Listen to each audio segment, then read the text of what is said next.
ബലമാണല്ലേ.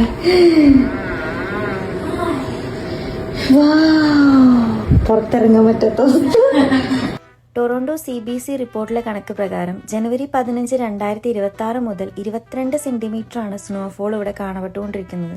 നിങ്ങൾ കാനഡയിലെ ഒണ്ടാരിയോയിലാണ്. ഒണ്ടാരിയോ മൊത്തം ഇത് തന്നെയാണ് ഇപ്പോഴത്തെ അവസ്ഥ. നിങ്ങൾ തന്നെ ഇതൊന്ന് കണ്ടു നോക്കൂ.